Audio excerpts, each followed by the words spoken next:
नहीं, कोई विकास नहीं हुआ। हो सकता है अंबानी के बेटे हैं, उनके यहाँ कोई कमी नहीं होगा, इसलिए उनको ऐसा लग रहा है। यहाँ तो गरीब जनता त्राहिमाम कर रही है। जो 4-2 बच्चे पढ़ा रहे हैं, उनकी औकात पूछो कि उनकी औकात क्या हो गई है इस समय। नियुक्तियाँ निकलती हैं, भर्तियाँ निकलती हैं और पेपर लीक हो जाता है। तमाम कैसे मठाधीश हैं जो कि पेपर लीक करवा लेते हैं, सरकार पर नियंत्रण नहीं है।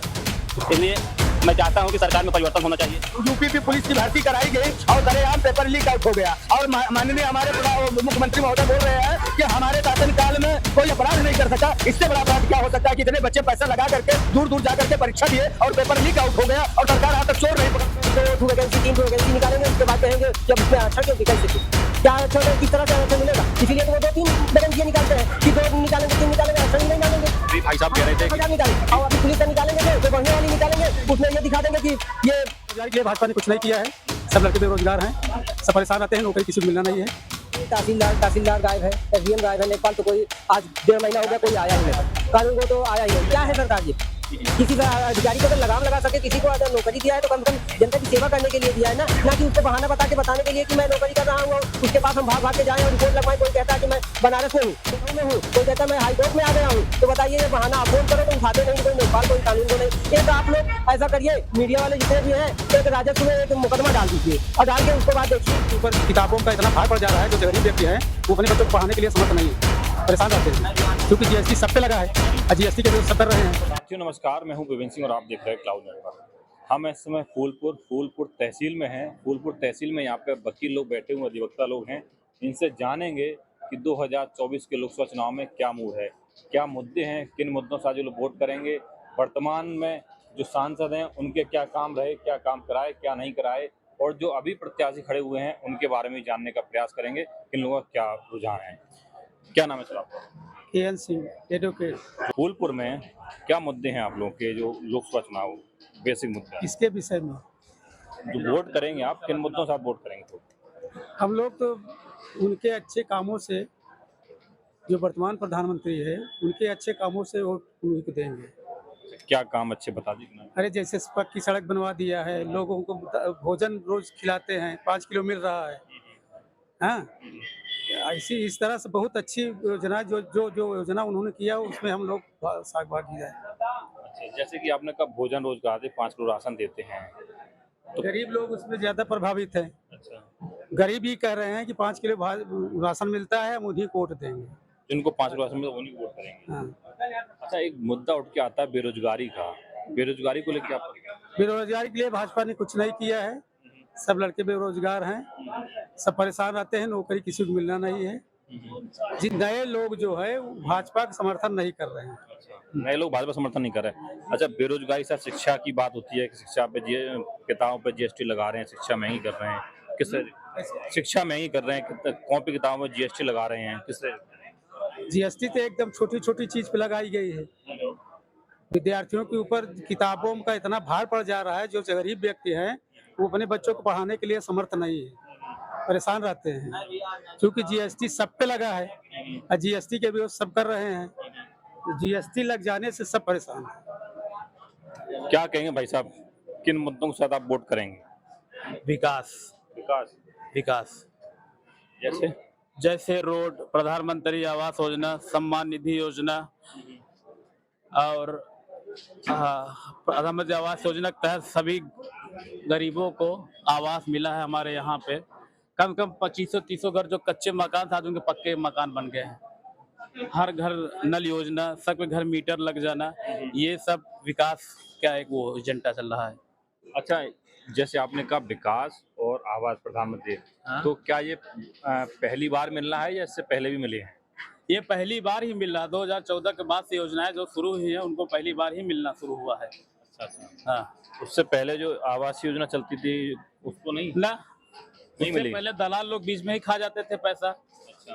अब आज भी ऐसी योजनाएं कुछ चल रही हैं जिसके बीच में दलाल आ जा रहे हैं, मगर फिर भी गवर्नमेंट की योजना जो लोगों तक पहुंच रही है, लोगों को मिल रही है और मिलती रहेगी। अच्छा, बेरोजगारी और महंगाई को लेकर आप? बेरोजगारी कहाँ से, आप बताइए। पहले हम लोग नंबर 2 पे थे, आज नंबर 1 पे आ गए हैं। जो 40 करोड़ जनसंख्या बढ़ी उनको कहाँ से नौकरी गवर्नमेंट देगी? बाहर से निवेश इंडिया में आ नहीं रहा है तो कहाँ से देगी बताइए। आप एक बार खुद सोच के देखिए। 40 करोड़ जो है वही बेरोजगार है, वही इन्हीं को नौकरी चाकरी सब नहीं मिल रहा, वही परेशान है। जो पढ़ेगा नहीं वो पाएगा कहाँ से? आप देख रहे हैं सब डिग्रियां खरीदी जा रही हैं, लोग पढ़ नहीं रहे हैं, घर पे बैठे हैं, परीक्षा समय परीक्षा दे रहे हैं, कहाँ से नौकरी पाएंगे? आप कह रहे हैं नौकरी पाएंगे, जो वैकेंसियां आ रही हैं, वैकेंसी आती हैं, पेपर लीक हो जाता है, किस वो तो हम भी कह रहे हैं ना, आज भी वो दलाल लगे हुए हैं, वो तो दलाल आज भी लगे हुए हैं। गवर्नमेंट गिराने के चक्कर में से कुछ लोग अराजकता फैला रहे हैं, जो सरकार की योजनाओं का पूरा लाभ नहीं मिल पा रहा है। और ऐसे ही अगर कुछ लोग ऐसे बीच में रहेंगे, वो सरकार को गिराने का काम करते रहेंगे। हर पार्टी में रहते हैं, हर पार्टी में रहते हैं। बेरोजगारी, महंगाई आपके लोग मुद्दा नहीं है ना? बिल्कुल बताएं, क्या कहेंगे जी? ये इसी सरकार में तो किसी अधिकारी पे कोई लगाम नहीं है।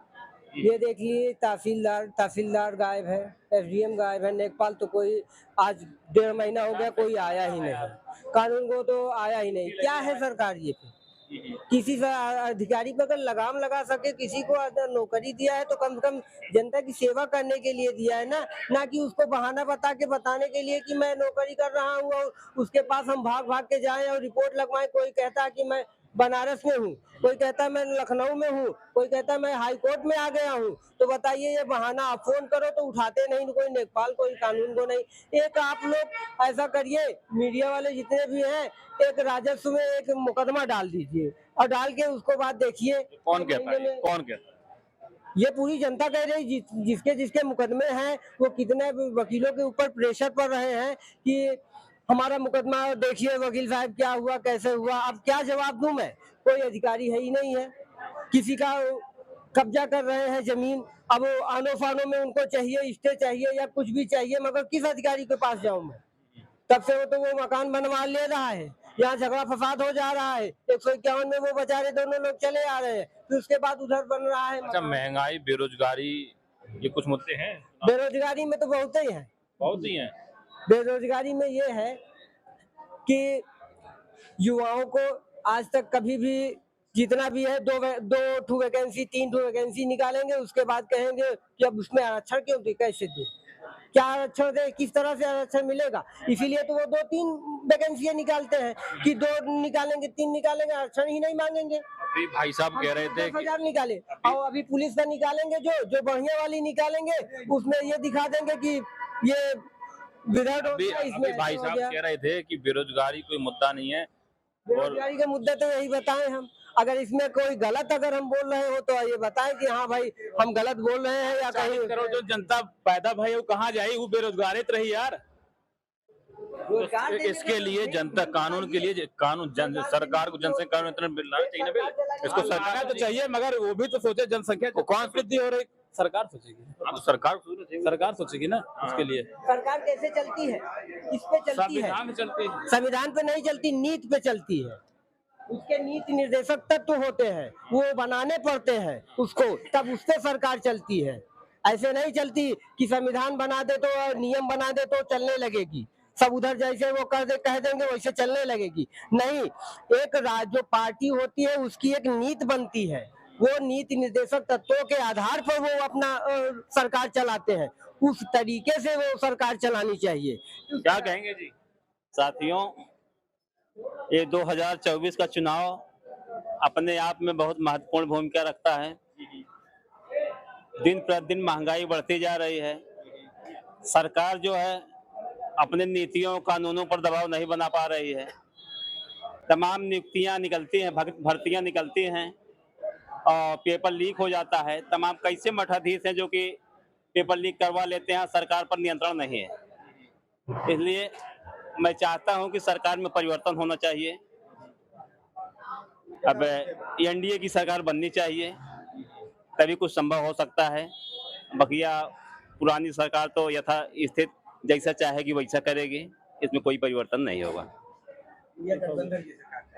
क्या कहेंगे जी?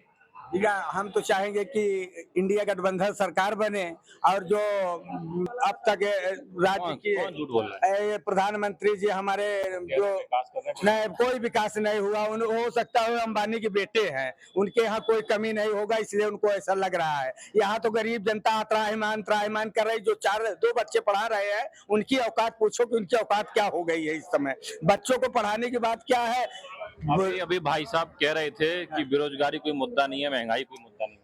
भैया सारी मुद्दाएं यही है, बेरोजगारी की मुद्दा है और महंगाई के दो ही मुद्दा है। अगर दो ही मुद्दा हल हो जाए तो हमारे देश में कोई दिक्कत नहीं है।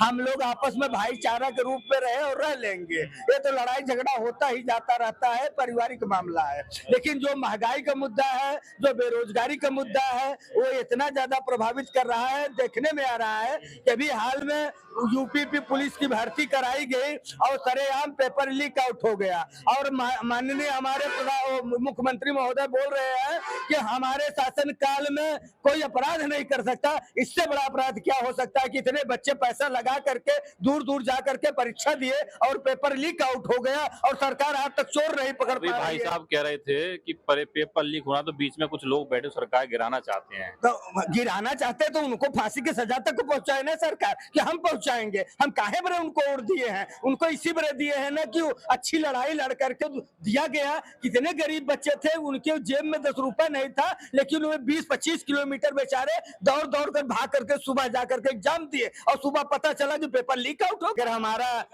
जो है अगर सत्ता मजबूत है तो उसमें कोई हिल नहीं सकता। जैसे कि योगी जी अभी हाल में देखा है, उन्होंने एक शब्द अब जो घटना हुई इलाहाबाद के अंदर, यानी उमेश पाल की हत्या हुई, उस समय उन्होंने बड़े ताव में बोल दिए थे कि हम अपराधी को मिट्टी में मिला देंगे। तो क्या ये जो पेपर लीक आउट किए इनको भी मिट्टी में मिला देना चाहिए कि नहीं चाहिए? क्योंकि कितने बच्चों के जीवन अंधकार में चला जा रहा है, कितने बच्चे ओवर एज होते चले जा रहे हैं। वे बेचारे अपनी कमर तोड़ दिए, यहाँ फोड़ डाले पढ़ते पढ़ते नौकरी के चक्कर में, लेकिन उन्हें रोजी रोटी मिलने का आशा नहीं दिखाई दे रहा है। ये सरकार क्या कर रही है? मोदी सरकार ये आपके क्या एक बेवकूफ बना करके जनता को केवल लेमन जूस चटा करके, हम लोगों को वोट ले करके, हम लोगों को लड़ा करके राज्य करेगी और कुछ लोगों को अंबानी अडवाणी जैसे व्यक्ति को हेलीकॉप्टर से घुमाएगी, जनता को जमीन पर रेंगने के लिए जगह नहीं देगी। क्या कहेंगे बताइए?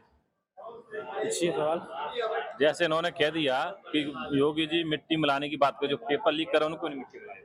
इतना बड़ा तो अपराध है नहीं। अच्छा, अपराध है नहीं इतना बड़ा? इतना बड़ा अपराध है नहीं कि किसी की हत्या का। नाम क्या है आपका? रोहित कुमार मौर्य। कब से प्रैक्टिस कर रहे हैं? अभी 6 महीने हुए। 6 महीने से प्रैक्टिस कर रहे हैं। अच्छा, काम अच्छा हो रहा है? हो तो रहा है, लोग अपने अपने नजरिए से देख रहे हैं हर काम को, इसलिए सब अपनी अपनी बात रख रहे हैं। ठीक है, वो उनका नजरिया है, ये मेरा नजरिया है, ये सर का नजरिया है, इनका नजरिया है। मुझे जो सही लग रहा है वो मैंने बोला, उनको जो सही लग रहा है वो अपनी बात रख रहे हैं। चलिए ठीक, चलिए आप लोगों ने सुना यहाँ अधिवक्ताओं ने अपनी अपनी राय रखी। किसी ने कहा कि सरकार अच्छा काम कर रही है, किसी ने कहा बेरोजगारी है, महंगाई है, किसी के लिए है, किसी के लिए नहीं है। सभी अधिवक्ताओं ने अपनी अपनी राय रखी, सभी के अपने विचार हैं। आप लोग क्या राय रखते हैं इस वीडियो के लिए, आप हमें कमेंट बॉक्स में बताइएगा। धन्यवाद। लेटेस्ट अपडेट पाने के लिए हमारे चैनल क्लाउड न्यूज को अभी लाइक करें, सब्सक्राइब करें और बेल आइकन दबाना बिल्कुल न भूलें।